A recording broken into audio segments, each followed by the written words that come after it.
What's up guys, Londrick here and now back with another edition of Londrick's Fave 5. And as the title says, Fave 5 things about the invasion. So this one really came to me. Do you know like when you have one of those nights where you just cannot sleep and you're lying in bed for like an hour and a half? So that happened the other night. I was just thinking about things. The invasion randomly popped in my head. Probably because the anniversary of the actual invasion pay-per-view was like a few days ago. Bruce Pritchard just did a podcast about it, and then this brainwave came to me. Five things about the invasion. Now, obviously, the invasion angle, one of the most talked about wrestling storylines of all time. Older fans are horrified by it, and I think younger fans are intrigued by it. I mean, you hear a lot of talk. Was this a terrible storyline? Yes, it was. The invasion sucked. But was it all bad? Was there any positives about the invasion? Yeah, there were some positives. So now I'm going to rank them. My favourite 5 things about the invasion. So we're going from late May of 2001, where the invasion officially kicked off with Lance Storm debuting on Raw, to Survivor Series 2001, the WWF vs Team Alliance main event. So, top 5 things about the invasion. Coming in at number 5, The Rock's return. Was he going to come back to the World Wrestling Federation, or was he going to join the Alliance? So, a little bit of a backstory. Now, of course, 2001 rolls around. The Rock's on top of the world. He's right up there with Steve Austin as a megastar. The Rock had everything at the time. Youth, looks, charisma. So, with all those qualities, Hollywood comes knocking. The Rock gets a small part in The Mummy Returns in 2000, and on the back of that, lands a role as Scorpion King in the upcoming Scorpion King movie. And of course, once the Scorpion King was a massive success, that was pretty much the beginning of the end of The Rock as a professional wrestler. So, 2001, after WrestleMania 17, The Rock takes time off from the WWF to film the Scorpion King. And as in the storyline, Vince McMahon suspended The Rock indefinitely from the WWF. So that's the thing about the invasion everyone talks about. The WCW stars not being there, no Goldberg, no Sting, no NWO, etc. But at the start of the invasion, also Triple H was out injured, and the invasion started without The Rock. So, and then obviously the Scorpion King wrapped up filming. The Rock came right back into the WWF. So, after Austin had joined the Alliance, and that's not on this list, just as a spoiler, although something kind of related to it is, which we'll get to. So, obviously, Austin betrayed the WWF to go to the Alliance. Then the very next night on Raw, Vince McMahon decided, he announced that he was going to lift the suspension of The Rock. He was going to invite The Rock back to the WWF, and I think it was on the following SmackDown. Shane and Stephanie leaders of the Alliance declared their intentions to sign up The Rock for the Alliance. So, could the Alliance get WWE's 2 biggest stars, Stone Cold Steve Austin and The Rock? And then on the last Raw of July, The Rock came back, and they did a very nice job of building this throughout the night. Obviously, the big speculation was The Rock going to come back to WWF. Bear in mind that Vince McMahon, the WWF boss, had screwed him over various times in the past, including WrestleMania 17, when he sided with Austin to take the WWF Championship from him. Now, Vince countered that by saying, "You may not like me, but think about the people, the millions and millions of The Rock's fans." And obviously, Shane and Stephanie were making their pictures. And they built out through the night, because obviously that makes sense. You don't want to have The Rock come out in the first segment. You're thinking, obviously, you've advertised The Rock's return, probably going to get a few more eyeballs on the product, so build it up throughout the night. Then obviously, this was in Philadelphia as well, so last segment of the show, obviously they showed there was also visual outside as well, because obviously in Philadelphia, there was Rock was outside posing with the Rocky Balboa statue, so Rocky posing with Rocky, really. So obviously The Rock comes out, both Shane and Stephanie make the pictures, and then The Rock bottoms Vince McMahon, so it's like, holy shit, has The Rock joined the Alliance? Wow. Then obviously The Rock bottoms Shane McMahon, so it's like, what's going on here? But then The Rock gets a microphone and says, "Finally, The Rock has come back." Long dramatic pause to the WWF. So yeah, I love that moment. I'm not saying this saved the invasion or anything daft like that, but obviously The Rock being around definitely improved the storyline. Obviously The Rock went into a big feud with Booker T after that. So number 5, The Rock's return. Now coming in at number 4, this is more of something in general, but the Stone Cold Steve Austin versus Kurt Angle rivalry. So, and I think one of the other things about the invasion, which obviously covers a lot of ground, but I think generally the wrestling was great. I mean, obviously the pay-per-views were really good. SummerSlam was an excellent show. No Mercy 2001, probably one of my more favourite non-Big Four pay-per-views that era. And there was quite a few decent feuds in the same invasion. Rob Van Dam versus Jeff Hardy, The Rock versus Chris Jericho. But for me, this one stands out amongst the rest. Stone Cold Steve Austin versus Kurt Angle. I mean, obviously it started off earlier on in the invasion with when Austin and Angle were both still heels when the invasion was just starting, and they were fighting for Vince's attention. I mean, some of those segments of Austin and Angle hugging Vince and all that was pure gold. I mean, you should definitely go back and check them out if you haven't seen them. But then, of course, obviously this took a big turn when Austin turned back heel and joined the Alliance. Then obviously Austin and Angle were feuding throughout the summer. And for me, obviously Austin's heel turn, I don't want to talk in a big detail about it here. I mean, it's been covered in various videos from various YouTubers, and obviously, you know, if you don't know about Austin's heel turn, you could probably find out about it. It's universally panned as being a bad idea and pretty much a failure, and it was. But I think the best stuff Austin ever did as a heel was by far this feud with Kurt Angle. So obviously, Kurt Angle was, because obviously when Austin left the WWF to go up the Alliance, Austin was the World Wrestling Federation champion, so the WWF title was, for the first time ever in kayfabe terms, was out of control from the WWF. So Kurt Angle, being a WWF guy, was trying to chase Austin for the title. In the meantime, Angle had briefly won the WCW championship for like less than a week. Austin cost him that. And obviously the whole thing led nicely into SummerSlam. In SummerSlam 2001, I thought that match was fucking awesome. That was an amazing match. One of the best SummerSlam matches ever. Definitely in the top 10 for me. Top 5, well, we'll see about that. That's coming up at some point, believe me. But yeah, that was just a brutal war. Awesome psychology and all that. Austin beat the crap out of Kurt Angle. Kurt Angle kept coming back. Then obviously the finish, not the greatest finish, I've got to admit, but kind of a necessary one, where Angle won the match by disqualification with the WCW referee Nick Patrick screwing him out the title. But it's one of those ones where obviously Austin, the leader of the Alliance, you needed to keep the WWF title for a little bit longer just to build it, and obviously you have Kurt Angle beat Austin first time, there's not much point in the feud continuing.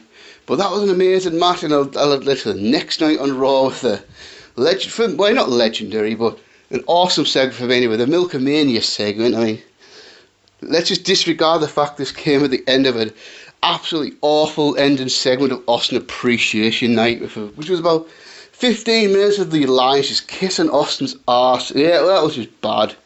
I mean, that was probably one of the worst Raw segments of this era, to be honest with you.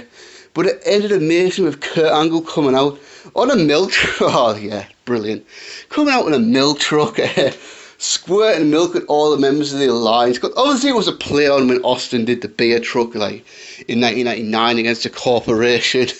But obviously Kurt Angle's Olympic gold medalist.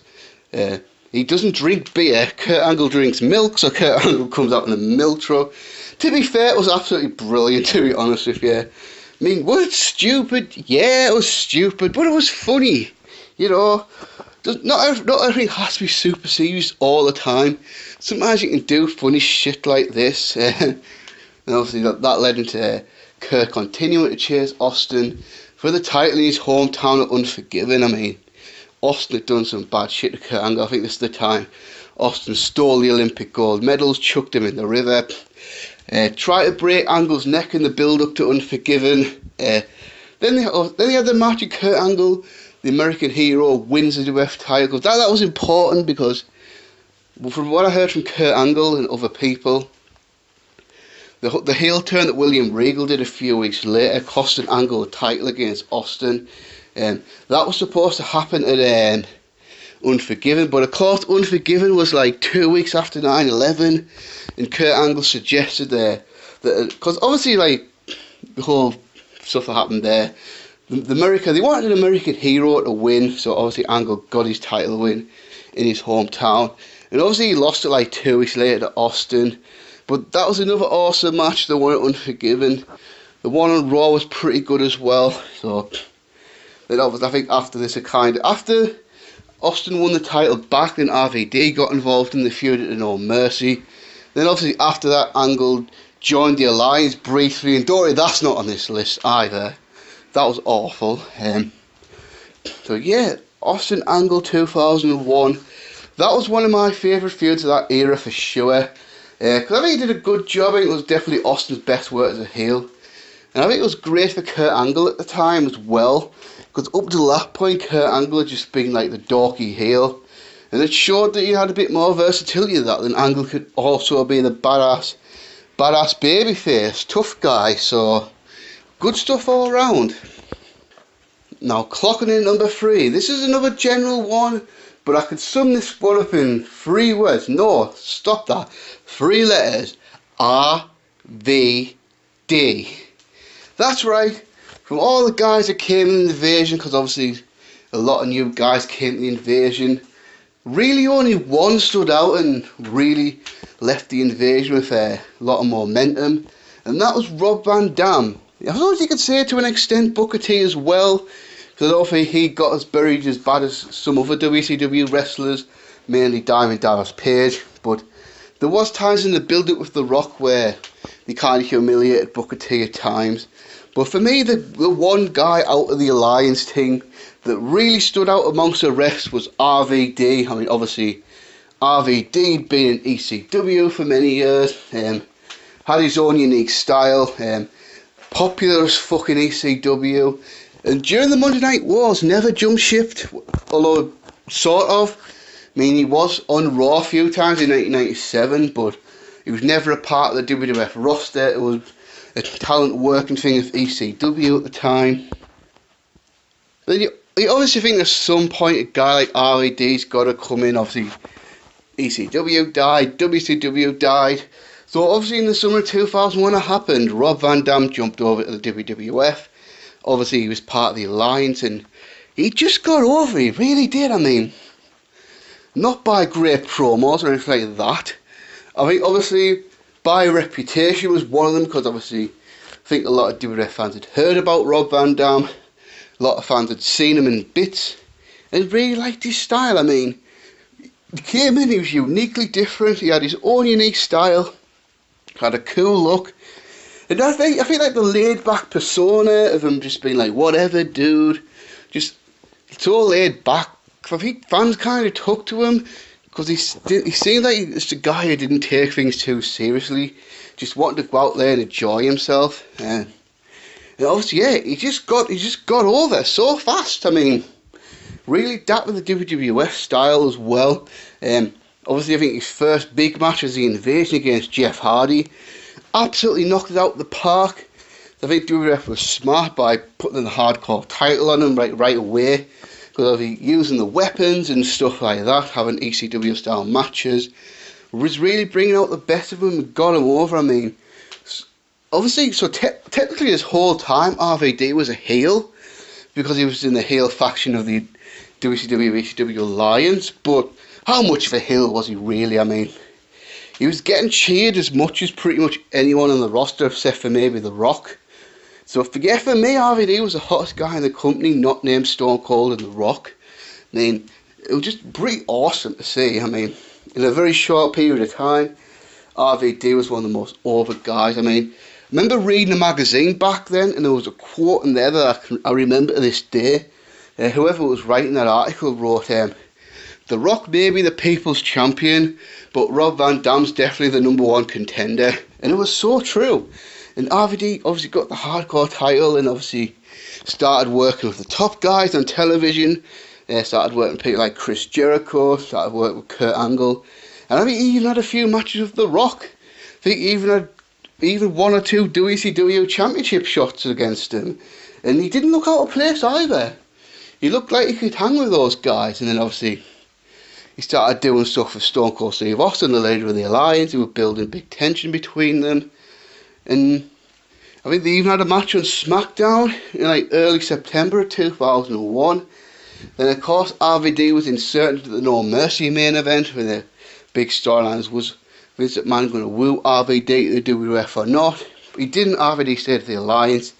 But yeah, when you think of the Invasion and you think of the wrestlers that came in, RVD's definitely the one that stands out above the rest, and he's one of my favourite 5 things about the Invasion. Now, coming in at number 2, the night Stone Cold Steve Austin joined into the fight for the Invasion. So I can't remember the exact date. It was the Raw 6 days before the Invasion pay-per-view. So obviously a little backstory. Obviously, as you know, Stone Cold Steve Austin turned heel at WrestleMania 17, changed his character from a South Texas redneck badass motherfucker to really more cowardly Austin, and Austin that did comedy, and Austin that hugged Vince McMahon, and Austin that played a guitar and sang to Vince McMahon. And then obviously the big angle was obviously after that, Shane and Stephanie had formed the Alliance. Vince McMahon made a big plea to Austin that he needs Austin, but he doesn't need the kind of Austin that gives him hugs. He doesn't need the kind of Austin that sings to him, plays a guitar. He needs the old Stone Cold. Now, obviously, he only actually been this character for about 3 months, but they call it the old Stone Cold, the old Hellraiser, and the old Rattlesnake. And initially, Austin shook his head, said no, walked off. And I think this was on the SmackDown before the show.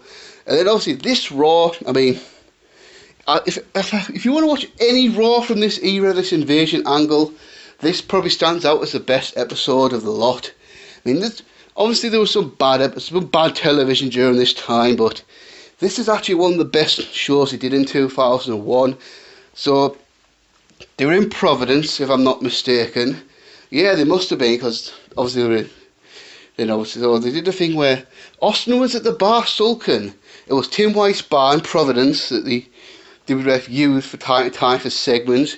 Usually that the APA were trash, but Austin was at the bar drinking while Raw was in progress. Yeah, he was sat there drinking, sulking and all that. Did a thing where Vince McMahon went to the bar, made a big plea to Austin to come back to join Team WWF. He needs Stone Cold to hold off the threat of the Alliance and all that good shit. Austin didn't say anything. And then they showed, because Austin was watching the show in the bar throughout the night, and obviously with the Invasion coming up, they were doing big speeches and all that, pep talks. One in particular that always sticks out in my mind, with their locker room leader, The Undertaker, made a big speech. And obviously a great line that stuck with me to this day. He did an awesome line there. I think he talked about Stone Cold Steve Austin's going to be a coward. Fine. We'll do this with or without Stone Cold. Then he said an awesome line. And there's no shame at going out and fighting and getting your ass kicked. But there's no honour in not fighting at all. So it's like, is that going to do it? Is that going to be the one to get Stone Cold to come out? Then they did another awesome with WWF legend, Classy Freddie Blassie, 80-year-old plus guy, absolute legend, came in and talked to all the WWF superstars, gives them a big pep talk, rose out of his wheelchair because obviously he was disabled at the time. And it was a really powerful segment, it really was. I mean, to this day, great segment. And then that's it, Austin was pissed off, he stormed out the bar. So it's like, as Austin come to the arena, then last segment of the show, there was a massive brawl between the WWF guys and the WCW guys. Pretty much everyone on the roster was getting in this fight. Looked like WCW was getting the better, ECW was getting the better of it. The WWF guys were in trouble, and then But obviously there was a fight not only in the ring, but some of the fight was taking place in the parking lot as well, and in the locker room. And then they did a thing where they would fight in the parking lot, and then Stone Cold pulls over. Now let's just ignore the fact that Austin was drinking and then driving. I don't know, maybe Americans have lax views on drink driving, I don't know. Then Austin gets out the car with the pool cue, smacks some of the WCW guys around, and you can see the fans like thinking, yes, this is what we want. The pop was building. And obviously the fight went on the ring again.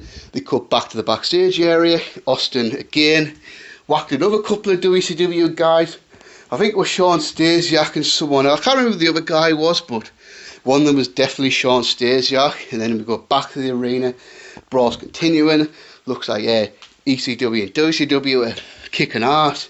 And then the glass smashes. Stone Cold's music hit. And that pop, my God, that was unbelievable. That was, you don't even hear pops like this anymore. It was one of those goosebump pops, and what I mean by that is when you hear that pop, you get goosebumps on your arm when you hear that. Whoa, that's just unreal pop, that really was.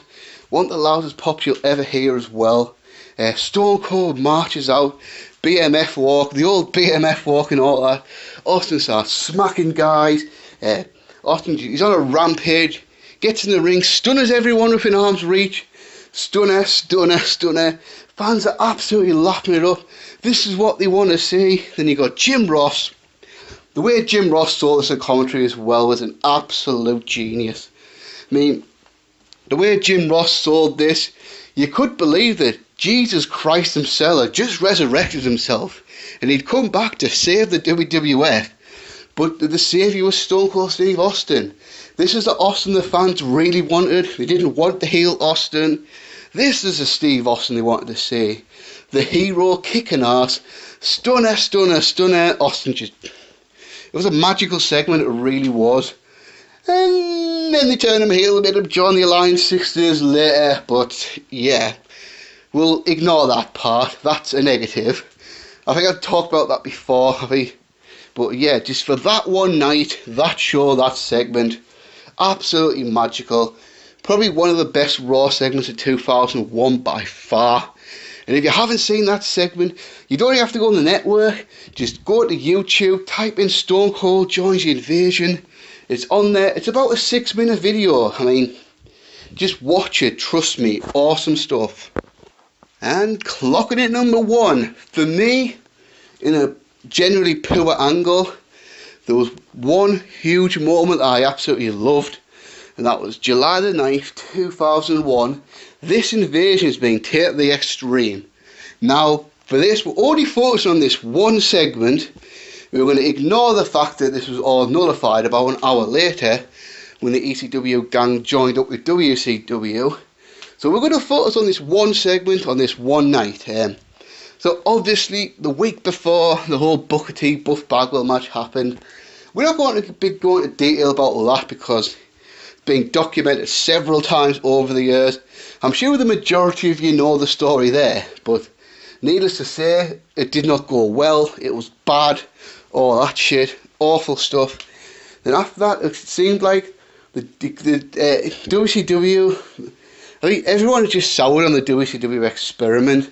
So then they scrambled and they came up with a great idea on this night to get some buzz back at the invasion. And that was, we've got the WWF, we got WCW, but there was another brand of wrestling out there that was quite prominent during the Monday Night Wars. Obviously not on the same level as WWF or WCW, but they had their own little thing going. And this brand also died in 2001. As a matter of fact, maybe just a couple of months before WCW did. And that was Extreme Championship Wrestling, owned by Paul Heyman.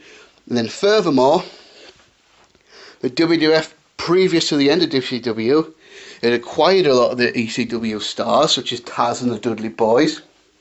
And then, since ECW went down, acquired a few more, such as Rhino, such as Just Incredible, and others. In the WCW side of things, you had Lance Storm and Mike Awesome, previous ECW stars. Oh, and most importantly of all, they had ECW owner Paul Heyman working for the WWF as a commentator alongside Jim Ross. So we get to July the 9th Raw, and I believe, if not the first, it was one of the first WWF versus WCW matches on television. I mean, I could be wrong about it being the first, but it was definitely, if not the first, one of the first.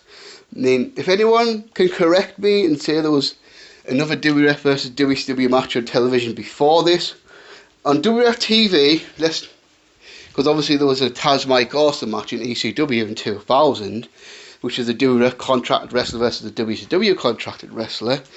But as far as WWF television, if you can think of one that was before this, tell me.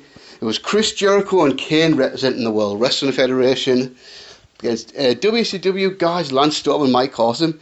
And it was a typical TV match, nothing special, nothing bad, nothing memorable at all, really. Then after the match, new guys from ECW came out of the crowd. Tommy Dream and Rob Van Dam making the first appearances.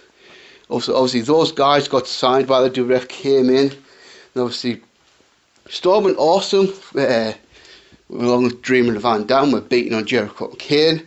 Then WWF guys came out. But those WWF guys were the Dudley Boys, Taz, Rhino, Raven and Just Incredible. So it looks like, on the surface, WWF guys are coming out to make the save. But then you're thinking about it, you think, wait a minute, Taz, the Dudleys, Rhino, hold on a second. Then this awesome moment, it looked like there was a big pause. All the guys turned around, looked at Jericho and Kane. Then it was a 10-on-2 assault, 10 men beating up on 2 men, and Jim Ross on the commentary goes, "What the hell is going on? I don't know what the hell's going on." Then he was like, "You want an explanation?" He's like, Jim Ross like, "Yeah, damn right I would." Heyman gets off the commentary desk, gets the microphone, and then cuts his epic promo about how for the last 3 months he's had to sit there commentating with that pig, Jim Ross. But all along he was formulating a plan, and the plan was coming together tonight. Cut this big promo, then revealed that this invasion has been taken to the extreme. This was ECW, so then he said it was obvious that these 6 men, referencing Dudley's, Taz, Raven, Rhino and Credible, have left the WWF, and these 2 WCW men, Lance Storm and Mike Awesome, have left WCW, and they have joined ECW. So, wow, that was a powerful segment. I absolutely loved that segment. I think for a temporary plan, it was a great one, and it could have been great if they actually ran with it for a while instead of have them join the alliance. I feel like even if they did it for a couple of weeks and then ECW and WCW banded together, just feel like that would have been better. But it was an awesome segment. It was a really cool twist. For about an hour, and then ECW and WCW banded together. Yeah, that's right. Steph McMahon was revealed as the owner of ECW. Massive face palm. But this video's game on Fave 5, not worse 5s. But yeah, and that's the wrap of this video. Thanks for watching, guys. I think the next 2 videos are going to be SummerSlam related. So it'll be SummerSlam matches and SummerSlam shows. But I'm not sure which one I'm going to do first yet. We'll see. But again, thanks for watching. Until next time, peace.